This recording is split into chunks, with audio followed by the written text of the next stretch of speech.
Salam everyone, hi, welcome back to my channel. So the next reaction I'm looking at is Azerbaijan.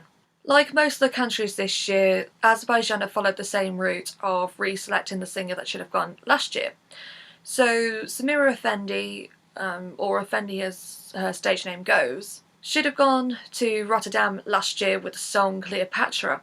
Of course, didn't happen. So this year they're sending her back, and her song this time round is called Matahari.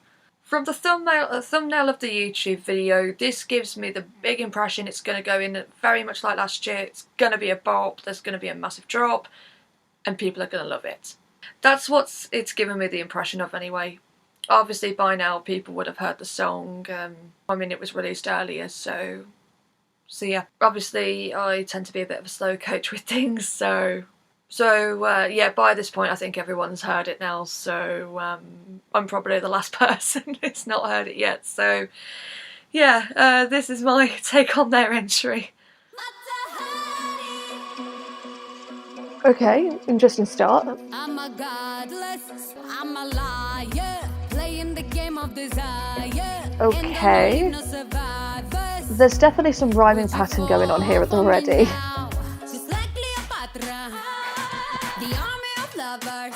Did you just say, just like Cleopatra? Ooh, I like the tie-in. That thing again, there's so many similarities already, and we're only about 30 seconds in. I love the traditional sounds that are from this already. It's different, but yet there's so many similarities at the same time. These verses they're almost stripped back, but at the same time it does give you that promise that that drop is coming and it's going to sound pretty good. I think the verses are actually quite short, but I guess the big focus is that drop and then that dance break. It's decent, it's actually pretty good. It's not something I would usually listen to, but it's definitely respectable.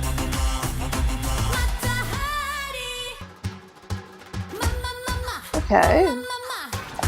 There's definitely things in this video where I can already see going on that stage to begin with. When was the last time Azerbaijan actually used traditional instruments? Let's go. Ooh, okay. That took on a different turn. I did not see that bit coming. Tempo completely changed. Okay, yeah. That was pretty powerful.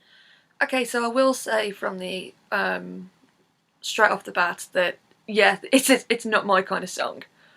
And what I do like is how it's a bop, but it sounds different from all the other bops that we've had.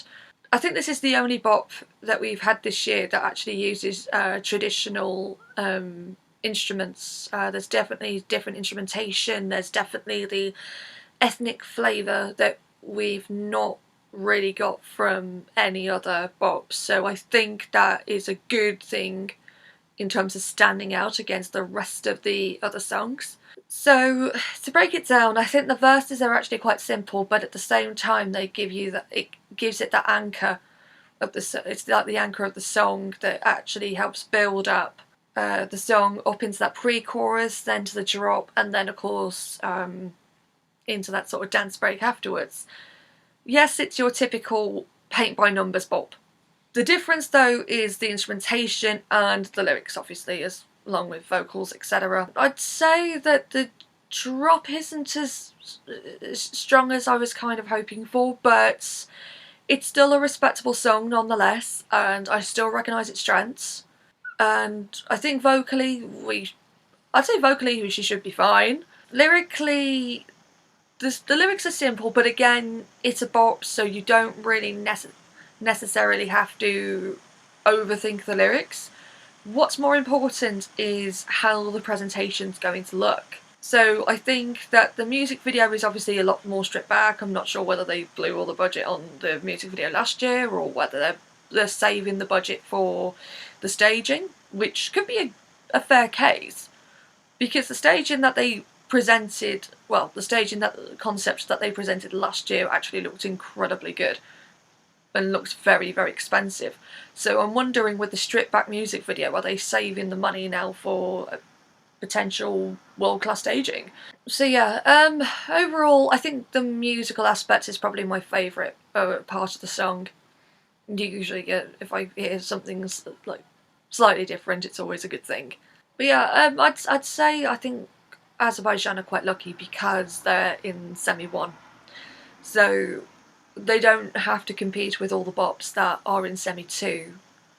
Otherwise, if they were in semi-2, I'd still think they'd advance, but I don't think they'd have much of an easier of a ride trying to progress to the final than they would do in semi-1.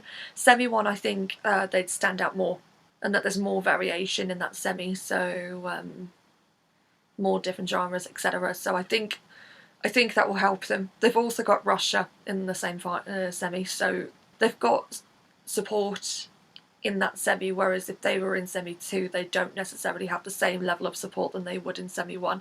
So I think they're quite fortunate for that. If I was to compare this year to last year, again, it would be hard to say, because there's quite a lot of similarities in there, but at the same time it's a very different song. And as people do keep telling me no two bops are the same, so I'm having to take that on board as much as possible. But yeah, they don't sound the same at all. But personally speaking, it's not my cup of tea. I'd still rank it pretty high though, because while on a personal level it may not necessarily be a big song for me, objectively speaking, it is a big song. It is a very good song. No doubt about it. So yeah, I could see this going into the final pretty easily, but I just don't know how that would fare out in the final afterwards. It just depends on how the presentation looks. Overall, I think Azerbaijan should be I think they should be alright. So anyway, that's all I've got to say on the song at the moment. Maybe when I come around to do my rankings, my opinions may change. It's a grower. I think that's probably the best way I could say it. It doesn't strike me as well instantly, but there is that potentiality that this could grow on me pretty quickly, because bops have done that. I have had that with bops before, so yeah. Put down in the comments what you think about the song. What would you say their chances are of doing well in the competition? Just to say that the People's Choice Awards are back this year. It's quite unfortunate I couldn't do the results last year because obviously the competition got cancelled and it just didn't make any sense to carry it forward. So knowing full well that the competition is not cancelled this year, the results will, well, the awards thingy will take place. The link is in the comments section if you would like to go and vote. There's a number of categories, and of course once that particular link gets full, I'll just set up another one and for people to go and vote. You've got until the end of the month, so it will be until like the last day, open till probably the last day of April or maybe the first couple of days of May, depending on what the first Sunday of May falls on. It just depends, because at the end of the day we've got the competition at the end of May now rather than at the start of May, so gives us that time and then to spread it out a bit longer, and at the same time we've got no pre-parties, so hence why we might as well keep it open a bit longer. And then the results from these votes will be shown in a video that I will upload. I might do it as a premiere, give or take. So yeah, the results from that will go up on my channel around about then. So otherwise, all there's left for me to say is thank you for watching, stay safe, and I'll see you soon.